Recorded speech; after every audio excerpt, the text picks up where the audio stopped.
Hey, Joe, what do you got for us tonight? Well, tonight we are covering the bizarre life and violent murder of Babara Daly Baekeland, a stunningly beautiful, wealthy socialite married into a fantastically wealthy family. But that marriage was broken from the outset. Barbara suffered from significant mental health issues that she would eventually pass on to her son, Anthony, who was diagnosed with schizophrenia. The boy and his mother engaged in a twisted and disturbing relationship for years until one day in 1972, Anthony ended Barbara's life. The investigation into the murder revealed some deep, dark secrets about the Baekelands, secrets that would tarnish their image forever. Quiet your mind. Ever since the Earth has circled the sun, there have been fantastic tales of wonder and mystery that the faint of heart dare not discuss. But 3 brave, uninformed souls have the brass to tackle every extraordinary happenstance, from the modern age to the dawn of Mantis.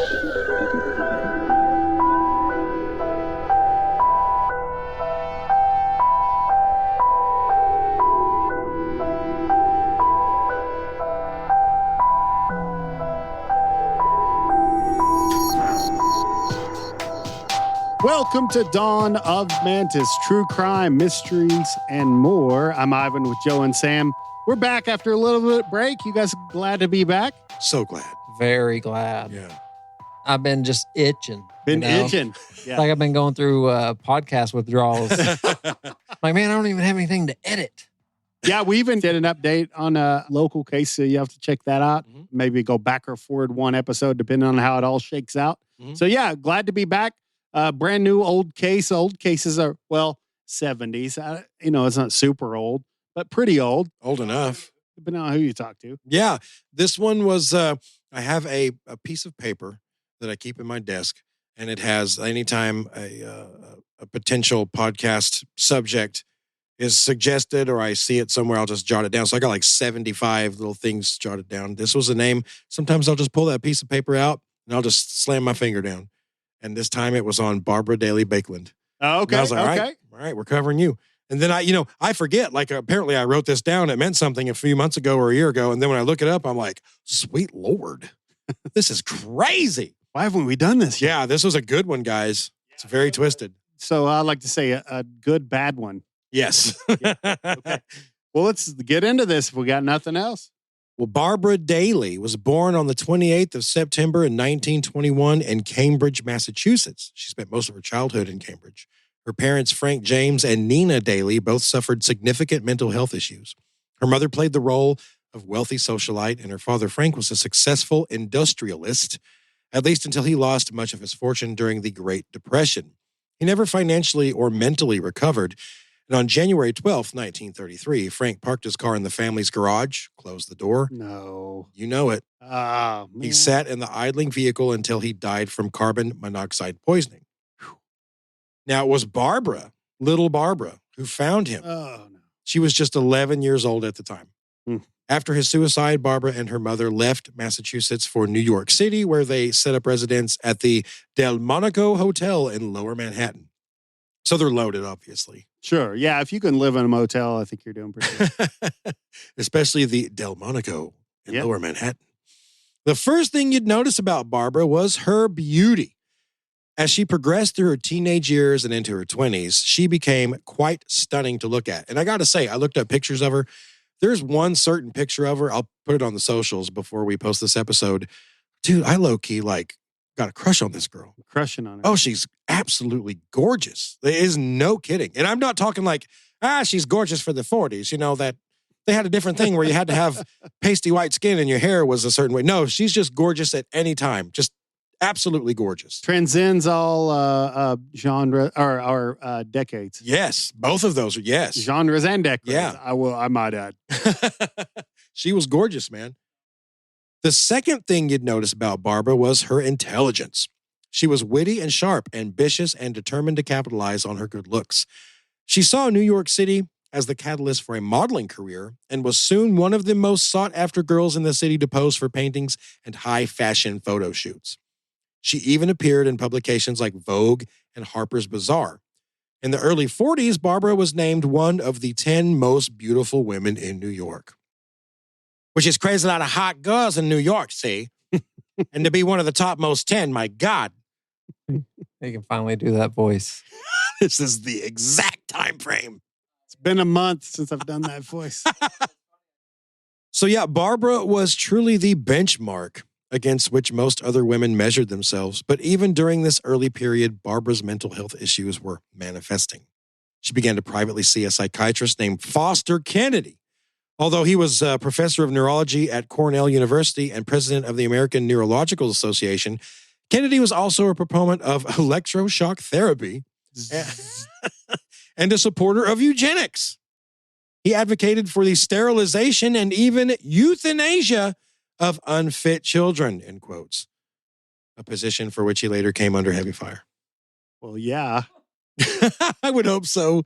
Before the podcast, Ivan and I were sitting in here talking, and my wife and I, we took our 7-year-old daughter to the mall the other day. This is going to tie in, I promise. This is not some random. We'd noticed and realized that she'd never been to the mall. So on the way up there, Northwest Arkansas Mall, Fayetteville, we were telling her about the heyday of the mall. And man, when we were teenagers, you go to the mall and it was packed and it was bustling. And there was a guy playing piano in the food court and the waterfall was going. It was just crazy. And then we kept telling her about, but it's going to be sad and lonely now, though. So, don't get your hopes up too much, but we did want you to experience the mall. We got to the mall, and it was as if we had went back in time to 1998. It was absolutely packed. Bustling, huh? It was bustling. It was to school shopping. Oh, that's what it was. Yeah. It was. But I told Joe normally it is like it's sad and dead. Well, and still, though, I think if you walk around all the wings of it, you're going to see probably quite a few closed, you are closed stores with the gates down. Yeah. We stayed like in the main hub. We went to the candy store and to the toy store, and we spent way too much money. We ate really crazy food in the food court. She did get the full-on mall experience. She fell in love with it. I'm saying all this, I'm going to tie this in to the eugenics thing. This is what brought my attention. When we went into the candy store, there was an older guy in there. And we noticed that there was a young man with him, probably in his late 20s, early 30s. Had a little bit of stubble on his face. He was clearly an adult. He was wearing like sweats and just a t-shirt. But he was very like Dustin Hoffman-ish. From Rain Man? He was. So he kept saying something. Like he was going through, he had these little boxes. You can get a little box and you fill it with candy. And he was doing that. He was getting the candy. And he kept saying, and we're like, what is he saying? Because he was chattering the whole time to himself. And my wife kind of leaned in, and he was quoting like an entire episode of Daniel Tiger.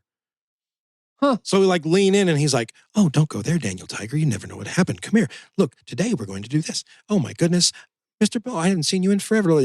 He was quoting and then he would stop, and he would say, Daddy, jelly beans, Daddy. And he'd be like, oh, you can have some jelly beans. Then as he was putting them in, he was saying, well, let's go to the park today, Daniel Tiger. Oh, my goodness. We never know what we're going to find, especially on the merry-go-round. This whole time, and we left there, like when they paid for the food or for the candy, he walked around behind the counter and gave the girl a big hug. He's like, thanks for the candy, and we left there like, that guy just made us feel good. Yeah. Like those people are amazing. The thought of this eugenics thing where I know it's so horrible and disgusting and outdated, but there was a time when they were wanting to cull those people from the gene pool. They want to just remove, we don't need that. Those people are the sweetest, happiest, the biggest breath of fresh air ever. Yeah. Right? I mean. Yeah, and one of the thoughts used to be like the competition between different countries. I remember reading something one time where a proponent for that was talking about we are weakening our country by not getting on board with this. Oh my God. Yeah. I don't understand how that thought pops in your head and you don't somehow reject it with common sense and logic. I don't know. It's very bizarre. And have, like we were talking before the podcast, have you ever seen someone like that who is not happy? Like any person I've ever encountered that especially Down syndrome for sure. Yeah, they're always they're happier than we are. Yeah. They're happier than all of us. It's a jealousy thing, maybe. Maybe so. Maybe We're that's just where jealous of where them. that whole movement came from. Because that dude, I'll tell you what, a couple of boxes of jelly beans, and quoting Daniel Tiger, it was his like jam. Yeah. He was so happy. It was like, that's all he needs, man. And he is just the happiest person ever.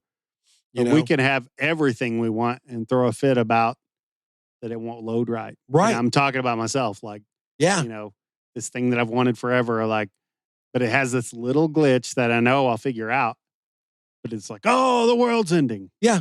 We have these great lives. If we look back, like we've said before, if you really look back, take a step outside yourself, you probably already have the thing that you told yourself was going to make you happy. Sure. We've said that before. You probably already have the house or the car or the spouse or the job or whatever. Yeah. Because you've told yourself in the past, man, if I can just get this, everything will be good. You probably already had that 10 times over.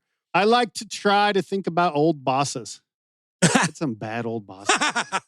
But you know what? They taught me something. So thank you for teaching me whatever you taught me. There you go. But I'm glad you're not my boss now. You know, most people don't quit jobs. They quit bosses. Yeah. That's a real true statement. Yeah. For sure. All right. So let's get back to this point. I kind of brought it back, didn't I? Because you did. We segued back, sort of. Sort of. Took a while to turn the Titanic around, but we did it. Also, put that quote on a t-shirt. Don't quit jobs, quit bosses. There we go.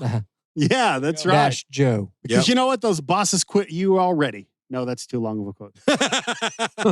Oh, put that on the back. Yeah, there we go. I like it. I like it. That's cool. That's a cool shirt. And it can't be too long. Those shirts, you know what shirts annoy me? What? Are these cheeky shirts where it's like, what are you, British? they're very cheeky. Cheeky monkey. Are you looking at my bum? It's always like a dad or an old dude wearing it that's like, you know, don't mess with my daughter. I'll do this and that. And trust me, I don't mind going to jail. And also I love, and it's like 7 paragraphs. You got to read all the way down to his belly button. It's like, no one's going to stop and stare at your chest for a full 3 minutes to read all this shirt. That's a really random hill to die on, but I'm doing it. I'm with stupid. Those are the best shirts. There you go. Who farted? 2 words, 1 arrow. Hilarious shirt, right? Nice. You don't need to overdo it. No, don't overdo it. Okay. At some point, Barbara decided to give Hollywood a shot and did a screen test with a up-and-coming actor named Dana Andrews. It's a dude named Dana, who'd already appeared in a dozen films at the time. Although Barbara did not land the part, the screen test did introduce her to another aspiring actress named Cornelia Daly Baekeland. It seems that Cornelia also failed to land a part that day and eventually abandoned any further attempts at acting. She was bloody rich. Who cared? But she was doing just fine. Trust me, her family just so happened to be fantastically wealthy because her grandfather, Leo Baekeland, had invented Velox. Now, this was a photographic paper. He received a fortune when he sold his Napira chemical company to Eastman Kodak. Oh, in 1899. Yes, he did that in 1899. Then in 1907, this is the big one, he invented a substance called Bakelite. Oh, yeah, this is the early plastic. Yes, he invented plastic. He invented plastic. Well, plastic's different than Bakelite, but that was the first step, obviously. Yes. Yeah, it was developed into plastic. It was the first form. Yeah. And it was under his patent, so they got like ridiculously wealthy. Yeah, that makes sense. Synthetic plastics. You said the name before. I was like, I wonder if he had anything to do with Bakelite. God, you're freaking smart. Well, who else knows? Random no crapola. I just read random crapola. Go. So yeah, the Baekelands were loaded, and when Barbara met Cornelia's handsome and equally rich younger brother named Brooks, she decided he was going to be her husband. Okay. Brooks Baekeland, handsome guy, ridiculously wealthy. He would offer her a life of unimaginable wealth, opulence, and that's exactly what Barbara had always wanted. Sure. That's what every gal wants. Yes. A handsome guy, totally rich, owns his own helicopter, probably hung like a stallion. I had to. I'm sorry, I had to. Continue. He hung a stallion? Cool. No one wants that. What an asshole. Brooks was no match for Barbara's breathtaking beauty, not to mention her intelligence, and he soon fell in love with her. Wanting to secure her position permanently, she soon introduced the idea of marriage, but Brooks was reticent. After several conversations that seemed to go nowhere, Barbara informed Brooks that she was pregnant. Uh-oh. Oh, we got to get married now. This revelation finally prompted him to move forward with the wedding. The couple relocated to California and were married in either 1943 or 44. Hell, I found 15 different sources that said... We have to know which. Let's say late 43. Sounds good. I'll stake my reputation on it. By the way, Barbara was not pregnant. Oh, no. Yeah, sure, it could be true that she really was pregnant and then lost the baby after the marriage, but given what is known about her mental health issues and her ambition, most people assume the pregnancy was simply a ruse to get Brooks to put a ring on that finger. And it worked, right? Yeah. I guess. If you say so. It did. They got married. Whatever the case may have been, the couple spent the following few years doing what you'd expect a wealthy young couple to do. They traveled the world. They spent lavishly, splitting their time between Paris, Switzerland, and Spain, although their main residency was a luxury apartment in Manhattan's Upper East Side. Remember Robin Leach? Yeah. Lifestyles of the rich and famous. This guy's got a yacht that's 79 feet long with 14 ballrooms and whatever else on it, right? I used to watch that show. That's back before I hated stuff like that. But when I was a kid, I watched it all the time. Everyone hates opulence now. Like, that show would never fly now. All it was just like, here we are. This guy drinks champagne 23 hours a day, and he takes a shit in a diamond-encrusted toilet. And we used to be like, oh, that's awesome. But now we just hate it. We just like, oh, I hope he dies. No, I don't go that far, but it's just putting it out there like that's going to make you happy. Yeah. But I know it's not. So, yeah, they're spending most of their time in Manhattan's Upper East Side in this luxury apartment. So there they threw lavish parties attended by the Hollywood elite, like Greta Garbo. Oh. Yeah, she's a hottie. Want to be alone. Yeah. And even Tennessee Williams was known to stop by on occasions. Barbara had everything she'd ever wanted. She was a wealthy socialite and heir to an even larger fortune that, the one she and her husband currently enjoyed. So it was just like more money in the future. Yep. All the while, however, there were cracks beneath the surface. Barbara's mental health issues had never been properly addressed and had in fact gotten much worse. Barbara had already attempted suicide at least once by this time and would make many more attempts throughout the rest of her life. Though she seemed to be able to keep her demons at bay for certain periods, they never really went away. Despite the carefully crafted image of her marriage and life she portrayed to the world, Barbara often acted erratically and experienced violent mood swings. She also drank heavily and engaged in frequent fights with her husband. Both of them were also having affairs on a regular basis. It was an absolute sham, a train wreck of a marriage in which both partners were equally miserable. See, if you would just do that one thing with each other instead of other people, I feel like your at-home relationship and mood would probably be a lot better. Yeah. What a novel idea. Couldn't put it any better, Sam. People out, I know, look, a lot of people cheat. A lot of people judge it, but a lot of people do it. And I bet someone listening right now is fooling around where you shouldn't be, right? And I'm going to tell you right now, let me tell you from someone who knows from experience, if you would take all the effort and all the emotion and excitement and all that you're putting into this affair and redirect it towards your wife, you'll probably save your marriage. You'll probably be a lot happier. All that expended energy and stuff that you're putting out for this side person, for this affair, redirect that. Like, try to redirect that towards your wife or your husband. I don't know who's doing what. But if you don't agree, don't get mad at us and stop listening. It was just a suggestion. Yeah, I mean, if you don't want to keep having that affair, you do you, and keep listening to us. But also, I was really just trying to protect the listener. Somebody out there is supposed to hear that. You know who you are. I really feel like that. I really feel like that. That dawned on me. I haven't been the greatest person in my life, and I don't hide it. And there was the end of a certain period in my life that disgusts me that I'm really sorry about.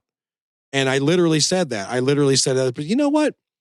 My God, if we put all this freaking effort and time and all this BS into our marriages, we'd probably be really happy. But you know what? It's not that hard. No. It's not like it takes a lot of effort, really. Right. Well, especially when I think you're into it for a long time, it gets a lot easier. Yeah.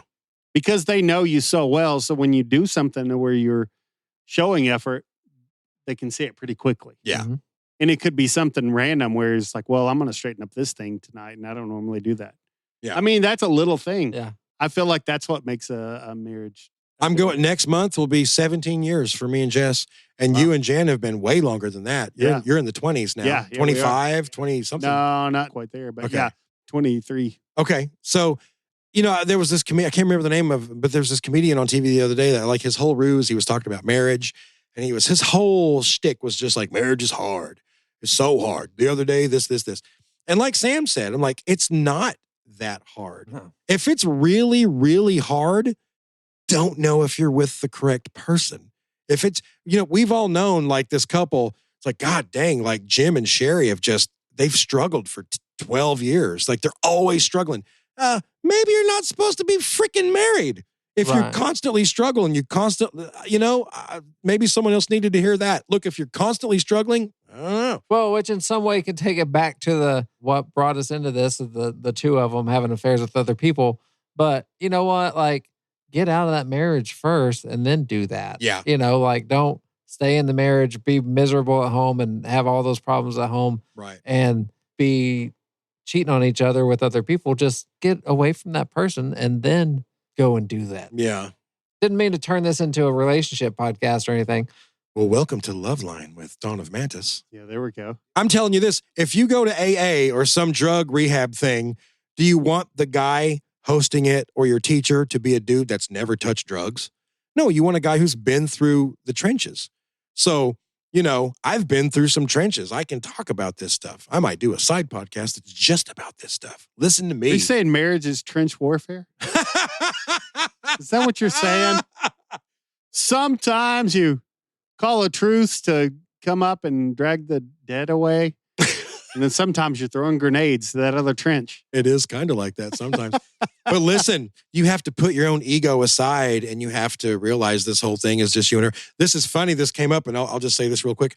Literally right before I drove up here, there was this thing. My wife is so protective. God love her. She's so protective of our two girls that are home, our 7 and 1 year old.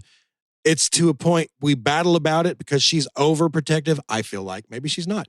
And she feels like I'm the person that's like, let them climb the tree, let them skin their knee, let them grab a worm and fall down and get dirt under the, And I thought you were about to turn into Dr. Seuss. I know it was going down the. Let them climb the tree, let them skin their knee, let them be as happy as they can be. Let them fall and squirm. In a boat with a goat.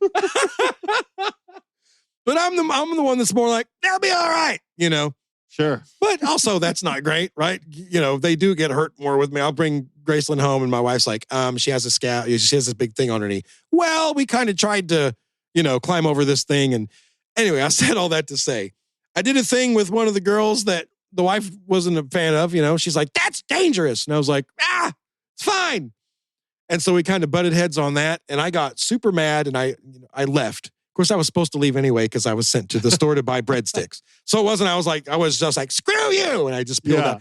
I was just like, I'm going to get breadsticks. I'm not talking anymore about this. And it was good that I did that because I was gone for like half an hour and I had time to think about it. And I was like, she's just that way because she loves our kids so freaking much. She's not trying to be any kind of way. She just loves the girls so much and wants to protect. And like by the time I got back, I just walked in. And she was doing something in the kitchen. I just walked up and kissed her. And I was like, hey, I'm sorry. Like it was good that I had some time away. You got to calm down. Got to kind of see their side of it. And I was just like, I know you just want the best for them. And I know sometimes I'm guns a-blazing, and kind of don't follow that. And even if I think some of your rules may be a little outlandish or something, I understand the meaning, the well-meaning behind them. And if I were in that situation, it would be the same exact thing. What I would say, I've got 2 bags, but I forgot the breadsticks. I'm the world's worst about forgetting the one thing that you're supposed to get. The one thing. Yeah. The one thing. Luckily, we live so close to the store. I just immediately set the bags down and walk back out. Where are you going? To get the one thing. Seriously, it's my thing. It's like, I'll get everything else. Yeah, because you get in there, you're like, ooh, ice cream. Ooh, cookies. Well, yeah, for sure. Ooh, Frosted Flakes. It's the crucial ingredient for the meal. It is. You should see my text messages. Sometimes it'll be like 3 things. A list of 3 things. That's how much she trusts me. Yeah. Oh, in relationships, you should have trust. So quit sending me 3 things. Actually, no, I deserve to get the 3 thing. That's funny you said trust because that was her thing a while ago. I was like, how can I trust you with the girls? And of course, you immediately want to get mad because like, I would die for my girls. Sure. I would fight a bear. I'd take a bullet. I would do anything. Sure.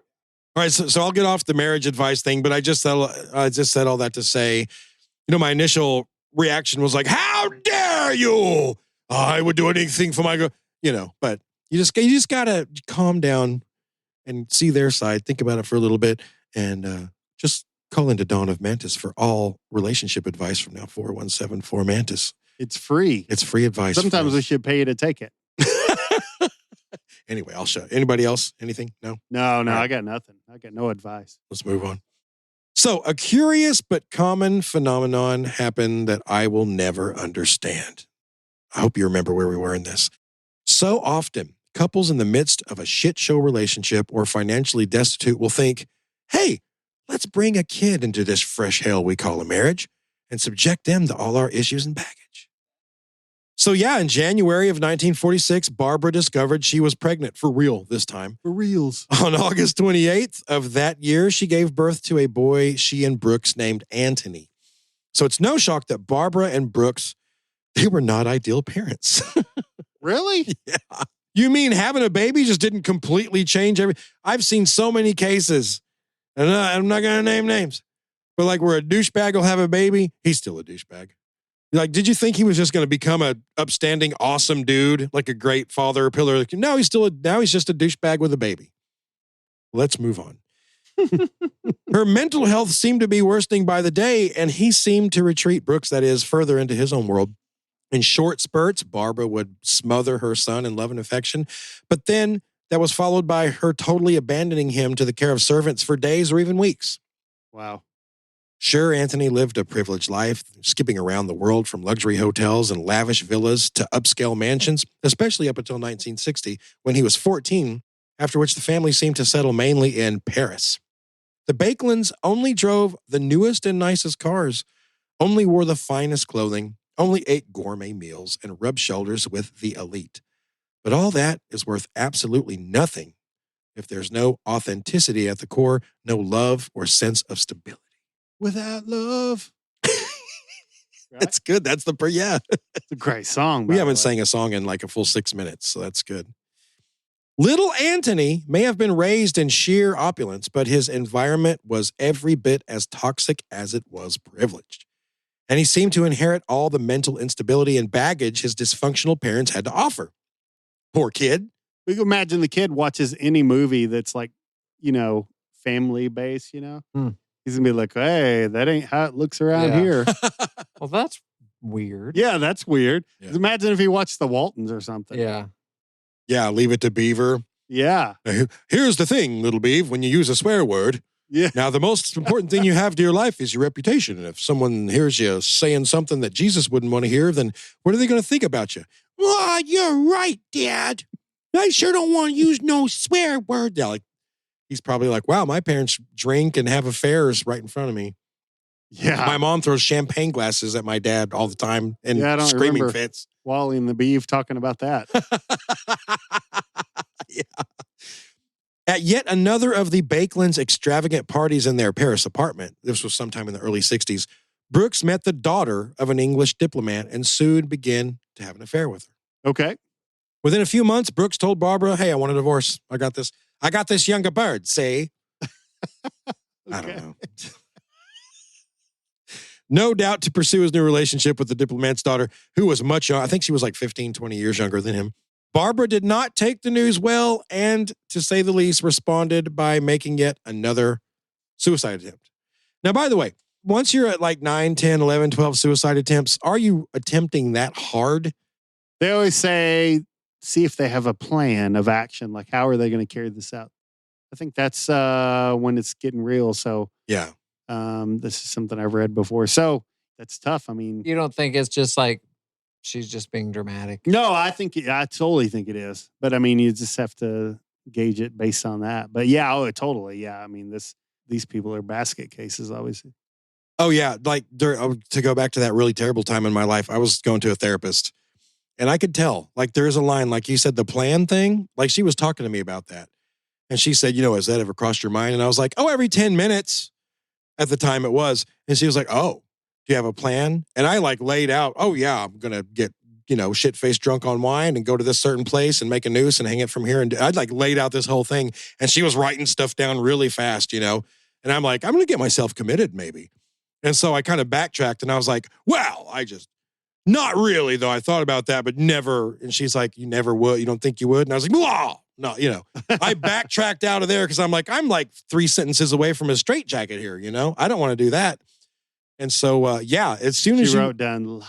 He's a liar on top of everything else.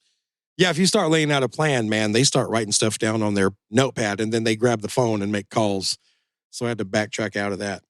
But yeah, so I do feel like these attempts, I don't know, I never really got details. Maybe she was popping some pills or something, but I don't know. I feel like if you're really determined to do it, you're going to do it, Yeah.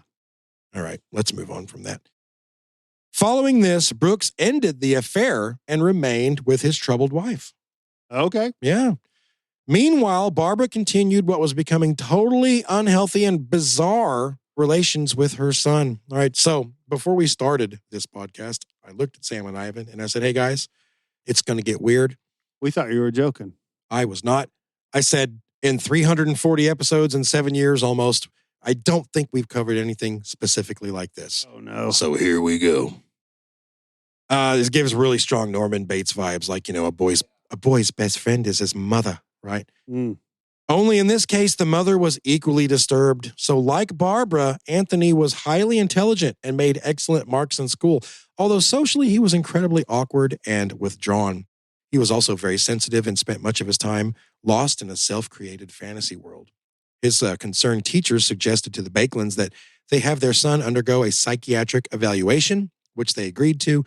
The consulting doctor strongly believed that Anthony was suffering from paranoid schizophrenia and urged the parents to get him treatment.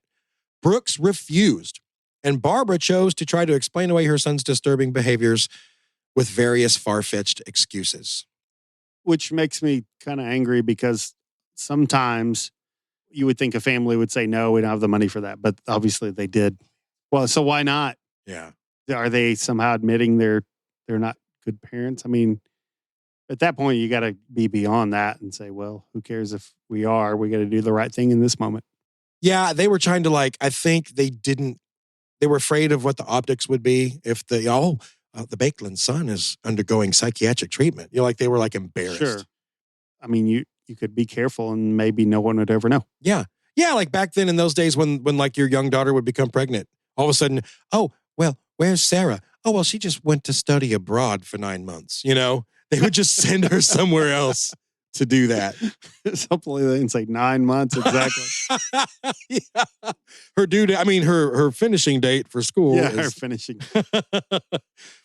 So another quote unquote problem, and I'm saying that because of the times it was viewed as that, with Anthony was, and at least in the eyes of his parents, it was a problem, his sexuality. Okay. As he developed through his teenage years, it became apparent that young Anthony was gay, or at least bisexual, a fact that devastated his mom and dad. They took his being gay as their failure as parents, and they were ashamed. They also feared how it might affect their social standing. They even took steps to combat his desires. We'll get into that shortly, all right? Uh-oh. In 1967, when Anthony was 20, the Baekelands were mostly splitting their time between Switzerland and a luxury resort in, I think it's Cadaqués, Spain. The latter is where Anthony met an Australian, a really super hot Australian guy named Jake Cooper. Just body like a bronze god. Ripped abs. Check, please. Pectorals. Swear to God, the sun glistened off of him like it was made of copper. Jake was a bit of a hippie and was into psychedelic drugs, which he introduced Anthony to. Probably not good if a guy's on the edge of schizophrenia and takes psychedelics. I don't think that's very good. The boys became really close. Really close. Jake was bi, and although he would later deny it, it's most likely that the two developed a sexual relationship. When Barbara found out, she was livid and made the 10-hour drive from the Baekeland's residence in Zermatt, Switzerland, to Cadaqués to collect Anthony, they called him Tony, and remove him from Jake's company. It's forbidden love, Tony. You can't do it. I don't care how gorgeous he is. I don't care if the sun gleams off his blonde, wavy locks in the sun as he walks down the beach, as the sweat trickles down the middle of his back into the top of his swim shorts. All right. However, when they tried to cross the French border just 70 miles into the trip back to Switzerland, it was discovered that Antony did not have his passport. I'm thinking on purpose because he didn't want to go. Oh, maybe. And he was unable to continue the trip. Barbara went on back to Zermatt and left Antony in Spain. After much arguing, she claimed to at least partially accept her son's sexuality, but her actions did not reflect her words. She began to hire prostitutes, female prostitutes, to have sex with her son, hoping the frequent intercourse with beautiful young Spanish women would, quote-unquote, cure him, according to her. Poor guy had to make love to just dozens of gorgeous Spanish women. But instead of straightening Antony out, this further divided him from his mom and built huge resentment. Yeah, it was freaking weird and bizarre. Really, to do that, you know? Oh my God, I feel bad for the guy. I mean, it's weird when your mom brings your lunch to school after you forgot it. And she walks in the cafeteria with the brown bag. Yeah. That's even weird. Yeah, you forgot I put a chicken salad sandwich in there for you. Yeah, exactly. But yeah, imagine your mom being like, oh, her name's Blinkita. And they say she can tie a cherry stem in her mouth. Blinkita. I don't even think that's a name. Spanish name. Blinkita. Blinkita. I didn't even get a comment for that. It's so random. No, that's what I'm saying. Were you thinking of a car blinker? And were you thinking of like Chiquita Banana? What's the first female Spanish name you think of? Like Rosetta? Rosita. Oh, yeah. See, Rosita. Blinkita was the first thing I thought of. Blinkita. I mean, it's a name. It could be. 417-4Mantis. Any Spanish listeners? Do you know Any listeners? Any listeners? Do you know a Blinkita? You got to narrow it down. Yeah. You got to be Spanish to call in. Hey, we want to reach out to all of our Spanish listeners here. To see hablar español. They're all inclusive. Mm-hmm. So there's two versions of what happened next. In the first version, Barbara enlisted the help of a gorgeous young Spanish woman named Sylvie to seduce her son and, quote unquote, steer him in the right direction. This resulted in Sylvie spending way more time around the Baekelands, which resulted in Brooks having sex with her, not the boy. Oh, wow. Yeah. Oh, this super hot Plan young Spanish guy. backfired. Totally. Barbara discovered the affair in early 1968 and again tried to commit suicide. Brooks responded by filing for divorce and this time carried through with it. In the second version of the story, that's the first version. The second version, Barbara attempted to force her son to convert to heterosexuality by seducing him herself. This is the part I was talking about. I was going to say, there's not anything that can be worse than the first thing, but. Oh, yeah, there is. It is alleged that Barbara began an incestuous relationship with her own son because in her twisted mind, she believed that it would result in him being straight. In this second version that I'm talking about, Brooks finds out about the relationship and filed for divorce, which, good move. Whichever version is true, it seems that two things are for sure. Barbara had relations with her son. This was later corroborated by some of her close friends as well as Brooks. And secondly, Brooks did file for a divorce and it was finalized in just a few months. So whatever the catalyst was, the Baekelands' 24-year train wreck of a marriage was finally over. Following the split, Barbara dove even deeper into depression and her mental health quickly deteriorated. She nearly OD'd in Paris and slashed her wrist during a short stay in London. She had multiple outbursts in public. Unfortunately, much of her delirium was aimed at her son, who was dealing with his own significant mental health issues. Well, yeah.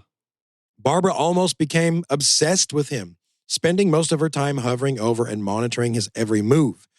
We also can't forget that throughout all of this, she was still drinking heavily, which was like pouring gas on the fire.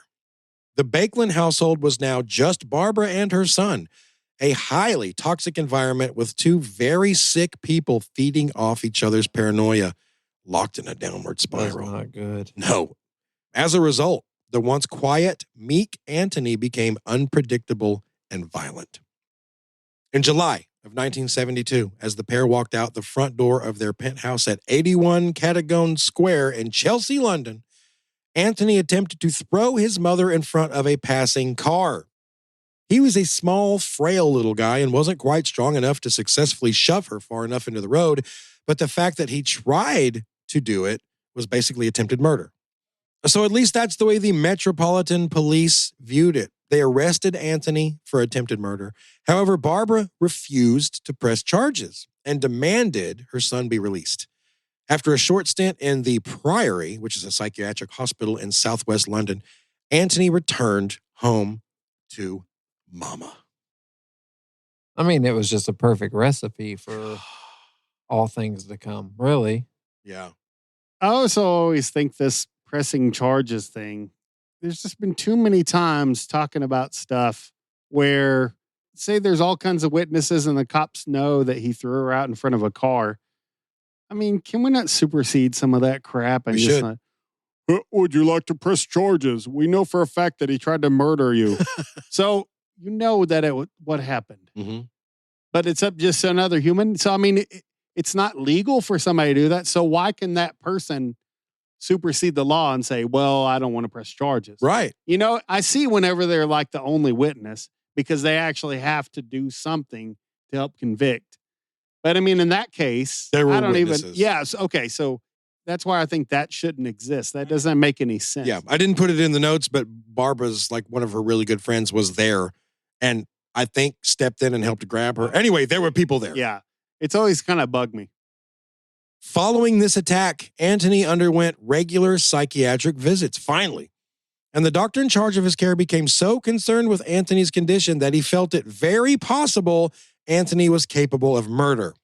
Well, yeah. Jeez. But luckily, they didn't press charge. I stand correct one more time. You know, your son that tried to push you in front of a moving car? After 14 visits, I feel he's possibly capable of murder. No way. I mean, that's his job to make that statement, Yeah. I guess. Well, on October 30th of 1972, 3 months after the attack, the doctor expressed his concerns to Barbara and warned her that her son was very dangerous. But she blew the doctor off. It would be at her own peril. Barely more than 2 weeks later, on November 17th, Barbara and Anthony engaged in a violent argument inside their penthouse. Eventually, Anthony grabbed a large butcher's knife from the kitchen and plunged it into Barbara's heart, killing her almost instantly. I don't know how the police became aware of the murder, but when they arrived at the Baekeland's residence shortly after, they found Anthony sitting in the kitchen, calmly eating some Chinese takeout he'd ordered after killing his mom. He seemed to have totally disassociated with the crime, asking the officers, "Why is my mother not visited?" when they walked in. Huh. That may not have been a ruse either. He may have just snapped, you know? I don't know. As they arrested Anthony, he continued to ramble on incoherently and made little sense. There was no doubt he was deeply disturbed and very sick individual. The murder became an instant scandal amongst the British press. It had everything: wealth, forbidden sex, murder. As the details of the Baekeland's distorted lives became public, Brooks retreated from the limelight to live privately with Sylvie. He was still with that hot young Spanish girl. He stayed with her. Yeah. Anyway. Brooks really wins out in this one. Well, yeah, but it's still the girl that... Oh, never mind. It's just weird. Anthony Baekeland was charged with murder, but the charge was dropped to manslaughter on grounds of diminished responsibility due I was to gonna his say, schizophrenia. did our ghost not press charges? He was then sent to Broadmoor Mental Facility in Berkshire. There, he was closely watched and received treatment for his schizophrenia. Then, 8 years after the murder, after a long and enthusiastic campaign by a large group of Anthony's friends, the doctors at Broadmoor agreed to release Anthony back into society with one stipulation. He had to be deported from England to America immediately. Got to get out of the country. So yeah, Anthony gets released, got to go to America, get out of the country. He moves in with his Grammy, Nene Daly, and on July 21st, 1980, he flew from London to New York City to live with her. 6 days later, he attacked her with a butcher's knife. Oh my gosh. Oh, my goodness. I'm not joking. He stabbed her 8 times so violently that he broke several of her bones. I was going to say something. I was going to joke around. I mean, I wish I would have. If I could turn back time. Man, that's crazy. 6 days later. 6 days. 6 days on the road and now we're coming. That's not appropriate. Miraculously, the 87-year-old survived. And Anthony was arrested again and charged again. Tough old broad. With attempted murder. She's like, that's the best you got. Yeah. So he was then sent to Rikers Island for a psychiatric assessment. Well, I mean, they probably could have got the notes from the other assessment. I mean, not a lot's changing. I feel this fella has the capacity to maybe harm somebody. Right. Then we sent him back to the UK, didn't we? So it's like we just keep... A court hearing was set for March 20th, 1981. This is 8 months after the attack. Anthony was fully expecting to be released on bail for whatever reason, but the case was delayed due to a delay in the transfer of his medical records from the UK. So following this, Anthony returned to his cell, shoved a plastic bag over his head, and suffocated himself. It's ironic, isn't it, that Anthony Baekeland killed himself with his granddad's invention, plastic? Oh, very good. I didn't go there with my brain meats. Very good. He was discovered dead in his cell just half an hour after the court session ended. The Baekelands became a cautionary tale of untreated mental illness. Brooks remained reclusive for the rest of his life, distancing himself from the tragic stories of his ex-wife and son. He went on to live until 2007 when he died at the age of 86 with his hot, young, then old Spanish lover. Brooks won out in this. Brooks came out smelling like a rose. So yeah, that's it. That's Barbara Daly Baekeland's weird tale of decadence and just, all kinds of gross stuff. That was a weird one. Yeah, some people are so poor, all they have is money. Having all that money don't make you happy. But if you are rich and you were having a lot of problems with your kid, you might think, well, it'd be good to send this kid here. Or it'd be good to have some people work with this kid. Or it'd be good to pay some money and get this kid to get out of my hair for a little bit. But then ultimately, you just end up pushing away. I'm not saying that's what happened to this. But I mean, the writing's all over the wall, right? Yeah, for sure. He may have had schizophrenia no matter what environment he grew up in, but God, he grew up in the worst environment to have it. Exactly. Right? Like, it was so toxic and just terrible. And well, anything like that, you have that, but then they talk about limiting stressors whenever you have those types of problems. So it's like they weren't limiting stressors, they were creating more. Oh, for sure. And then I really feel like the whole psychedelic drug thing, that's like a match in the powder keg, if you're already having mental health issues or schizophrenia, from what I've read. Sure. So imagine being an adult and having like a nagging mom. I'm not even going any further. Yeah. Yeah. Tragic. You're right. It was a weird one. Sam and I thought you were joking. We thought it was just going to be a run in the mill. Two people got married. One person like tried to get a hitman or something. That's why I thought you were going with this one, but it ended up being way weirder. Yeah. Super weird. So you weren't lying. Yeah, no, I don't want to really ever cover that again, but this one time I was like, wow, this is weird. Yeah, let's not rehash that one. Definitely weird. Definitely wrapped up real quick too. Yeah, we don't get to use our detective skills on this one. No. Well, I think the police should start looking. No, they got it. I mean, if anything, they probably shouldn't have let him out the first time or sent him to live with the grandma. I think that was a big mistake. Yeah, Sam, that's how we can use our powers. Yeah. We can just say, not the best tactical move there. Rest in peace, Nene Daly, who got stabbed, 8 times at 87 years old and lived. Yeah. I don't know how old she lived after that, but golly, that was 20, 30 more years. Yeah, she's still alive. She's 145 years old. No, she'd be even more than that. Anyway, doesn't matter. They say what doesn't kill you makes you stronger. Maybe she is still alive. No, yeah, that's terrible. That one could have been avoided for sure. Yeah. So there you go, y'all. Hopefully you enjoyed that. And we will catch you on the next one. I'm just going to say this. The next one's going to be the legend of Sawney Bean. Okay. And the reason I put Barbara Baekeland in front of it was because the last episode we did was String Bean. Oh, yeah. We got to separate the beans. I guess I didn't even know it till I had all these episodes written out. I was looking, I'm like, String Bean, Sawney Bean. Huh. I guess I saw them together and just thought I'd do 2 beans. I don't know. They're very weird. So I put Barbara Daly Baekeland in the middle of them there to split things up. So yeah, next episode 341 is going to be about the legend of Sawney Bean. He's this crazy Scottish cannibal guy that ate people out of a cave. I feel like there's a split bean soup joke in there, but I can't find it. You just did. It's in the ether. Yeah. So thank y'all for listening. Good night.